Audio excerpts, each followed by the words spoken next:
What's good, everybody? It's your boy, O'Shea Duke Jackson. Back at it again with another episode of The Celebrity Jump. And guys, I'm currently in the great city of Nairobi, Kenya. I am definitely enjoying my time. It is one of the more designed and high sedity cities of the African continent, and I always enjoy my stay in Nairobi.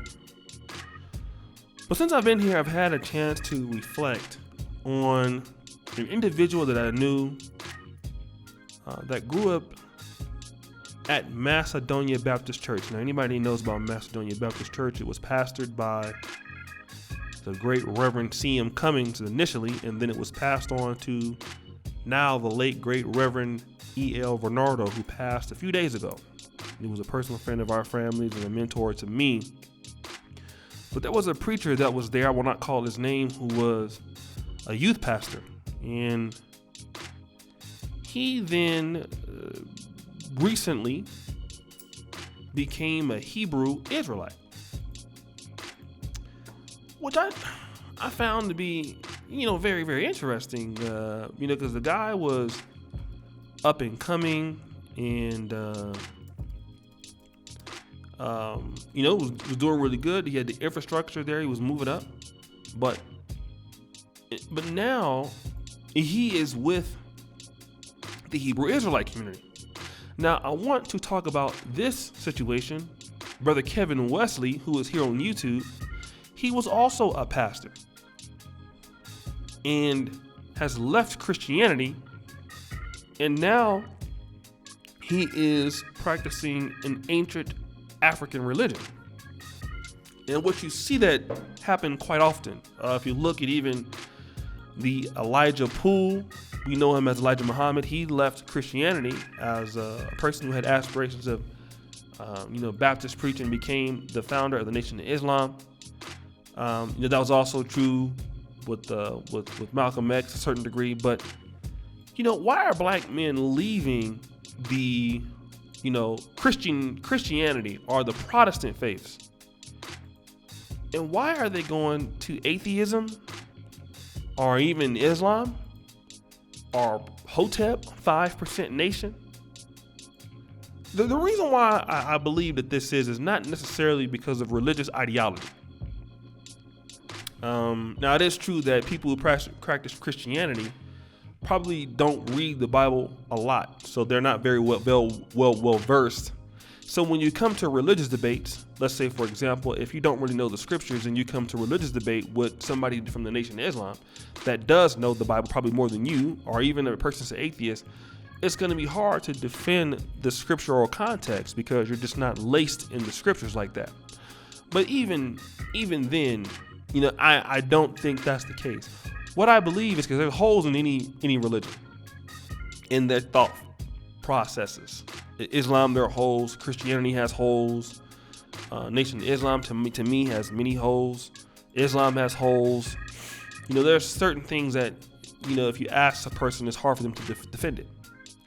But the reason why black men are leaving Christianity for other religions or atheism is because the other religions are more empowering for men.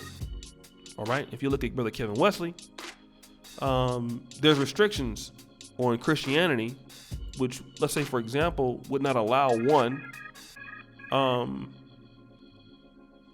have more than one wife. I'm not saying that was his reason for doing it, but the thing is that there's not an empowerment or place for men in the church right now. Okay. The church is heavily catered towards women. There are not many organized men's ministries in many churches that would encourage extracurricular activities, black men working together in church or Christian business, black men being leaders in the home, black men having the churches using their resources to encourage men to give things to men as a community. And these other religions are going to place the man more in a paternalistic control. Islam is going to place you in a control of being the head of the family. many African ancient religions are going to do that. Christianity is going to put in the black church the black men at the bottom of the totem pole.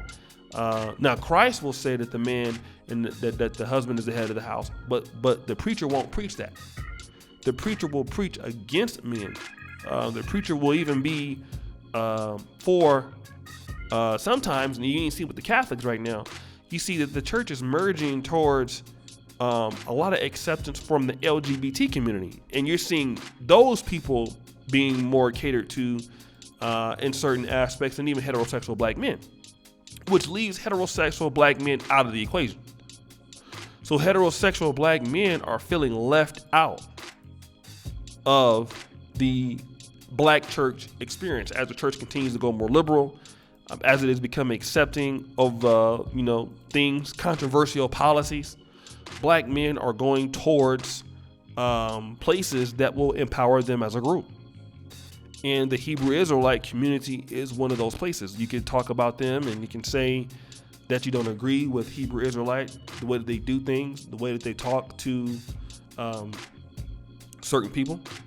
But what you cannot say is that the Hebrew Israelite community doesn't empower men. It does empower men. All right. And then if you are empowered, then you're going to look for holes in the religion. All right. The thing about the black church, if they want to win black men back, the black church has to do what the Republicans need to do for the black community. They have to come out with solutions. And the things that get men involved, sports, business talk, giving brothers an incentive to come to church, giving brothers an incentive to be in the community, giving brothers an incentive to see that God is working through the community. Okay, if God is there, black men are going to need to see why. All right, black men are tired of seeing the pastors benefit as an entity, but not the black male community. And so you cannot have successful communities without men. Other groups that are putting men forward, you're seeing some of the building projects. Like look at the Nation of Islam. The Nation of Islam is a group that you could talk about, but their women are very well behaved. They have schools, they have individual businesses, they have an individual community, and the men are placed at the position of the head. Okay. And this is why the black church will continue to lose African American men to atheism. They're going to lose black men to the hoteps. They're going to use black men to the 5% nations.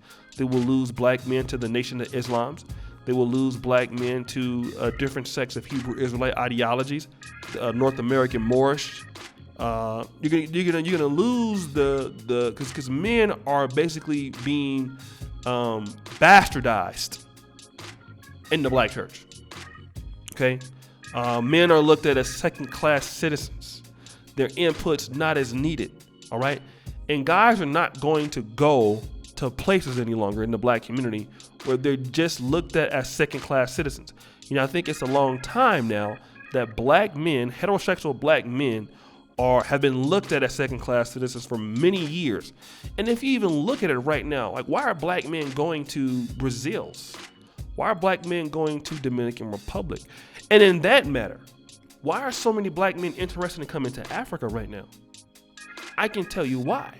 Because when black men come to Brazil, when they go to Dominican Republic, they are now going to be reinstalled as the man. Okay? They're going to be reinstalled as the leader. Any black man comes to Ghana, any black man comes to Uganda, Kenya, they're going to be installed as the patriarch. Okay? And many black men are looking at becoming the patriarch again. And until that is happening in the black church, where patriarchy are black men that have been looked at to be leaders in the church, you're going to continue to see this happen. You're going to continue to see black men defecting. And once you get black men defecting, then you don't get anything. So the churches need to address that.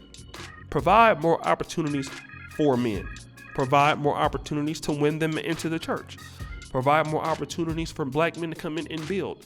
For black men to work together. for black men to do a whole lot of different things. This is what is needed, like we used to do in the old days. In the old days, you will see a lot of the brotherhood conventions where black men would come together all across the state of California, all across the state.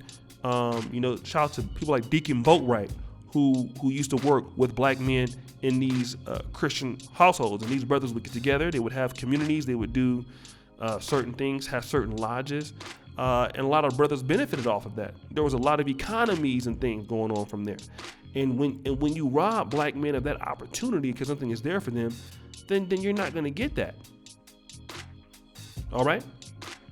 You're not going to get it.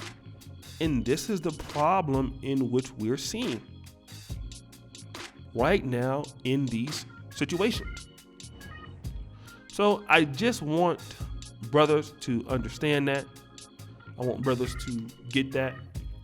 I really, really thank you so much for all that you do. It's your boy, O'Shea Duke Jackson, back at it again with another episode of the Celebrity Junk.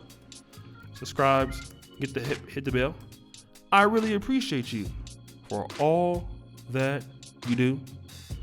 Guys, check me out here at the first comment put to the pinned to the top, and check out the information. Check out the Black Men Are Perfect t-shirts, guys. So also check that out. Check out the Patreon. And as you know, the buffoonery remains at an all-time high. I am out. Peace.